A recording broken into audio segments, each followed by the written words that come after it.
Hello and welcome back to my channel. Sorry I haven't done anything in quite a while. Just been really busy, so I thought I'd just do a bit of a June wrap up. So in June I read 3 books and listened to an audiobook. So first book that I am going to speak about is thriller Sometimes I Lie, and that was by Alice Feeney. Obviously it was a thriller. I love my thrillers at the moment. This one, so on the blurb on the back it says, "My name is Amber Reynolds. There are 3 things you should know about me. I'm in a coma, my husband doesn't love me anymore, and sometimes I lie."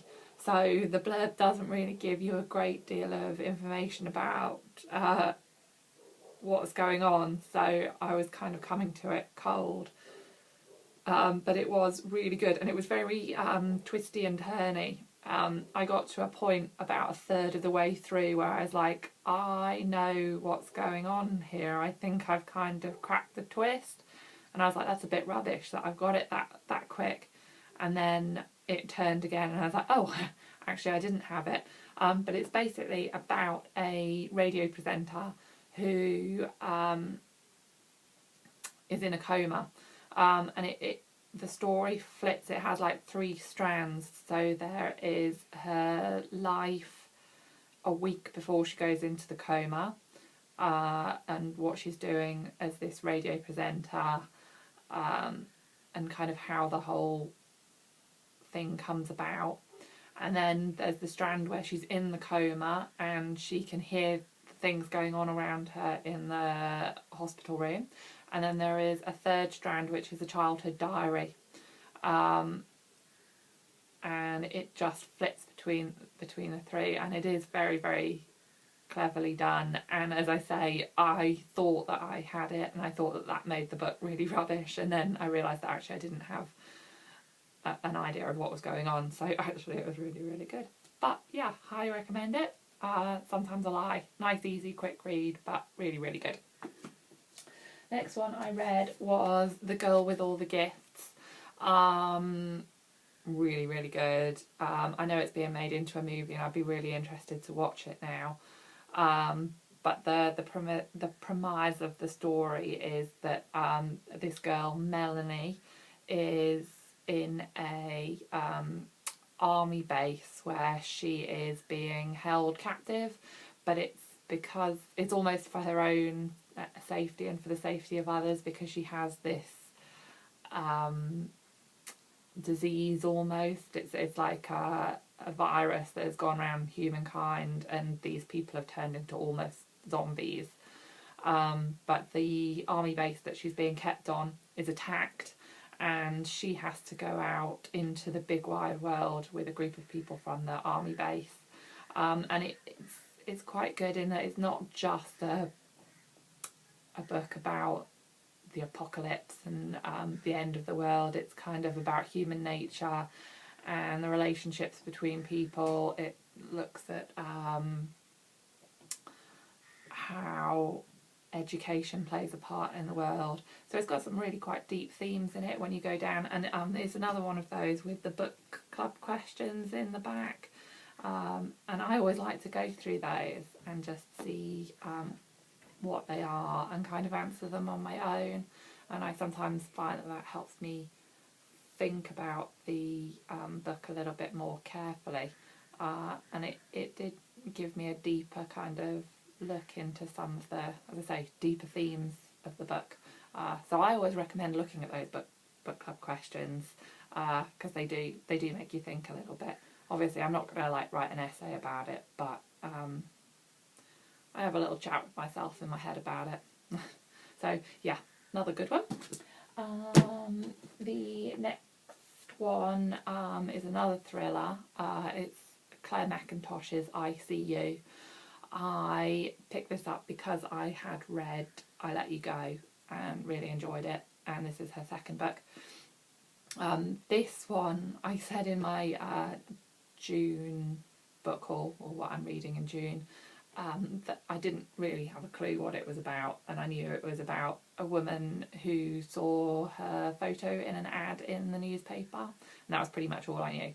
But basically, this ad took you to a website, and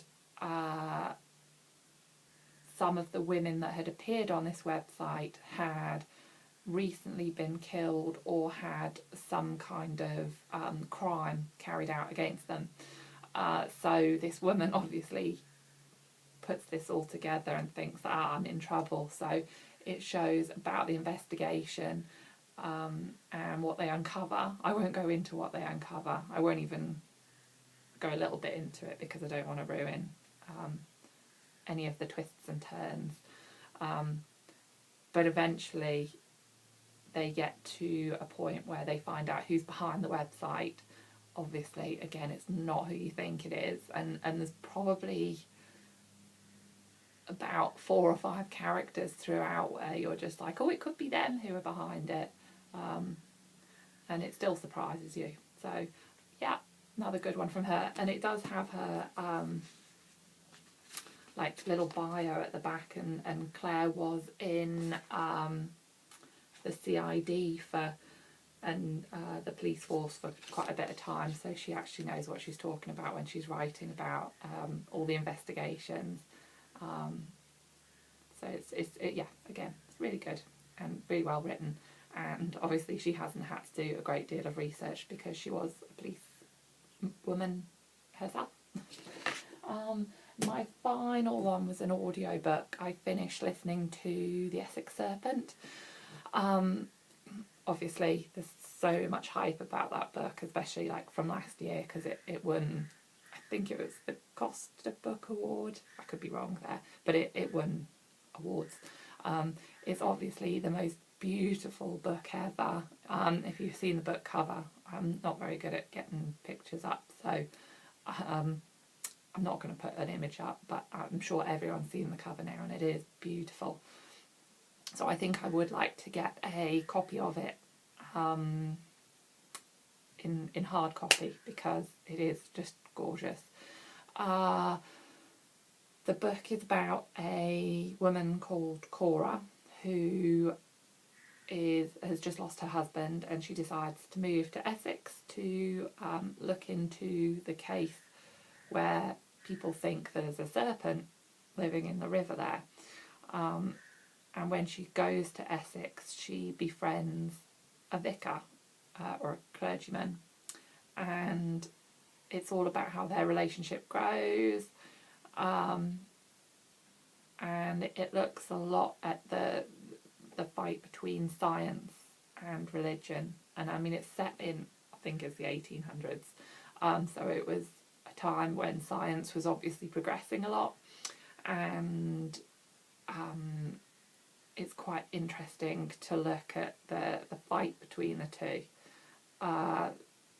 Obviously it's so beautifully written, and that's again why I'd like to get it in hard copy, because sometimes listening to it you don't get the full effect that you do as reading it on the page, or I find you don't.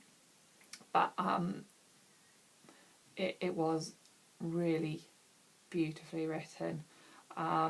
Quite a tough book compared to what I've been reading. Obviously I've been reading a lot of thrillers which are quite easy to read and fast paced. This was very, very different, but I enjoyed it, and I would definitely I'd probably give it 4 stars, because obviously it's not quite as pacey as what I've been reading, but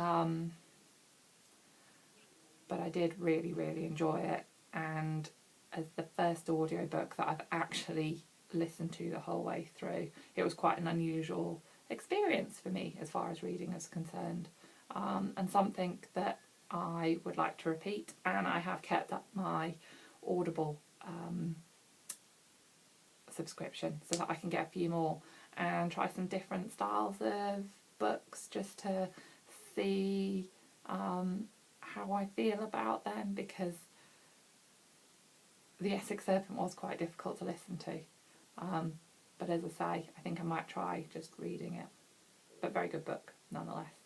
Okay, so that is everything I read in June. I will have out a July book haul anytime soon though. So I will hopefully see you very soon. Bye.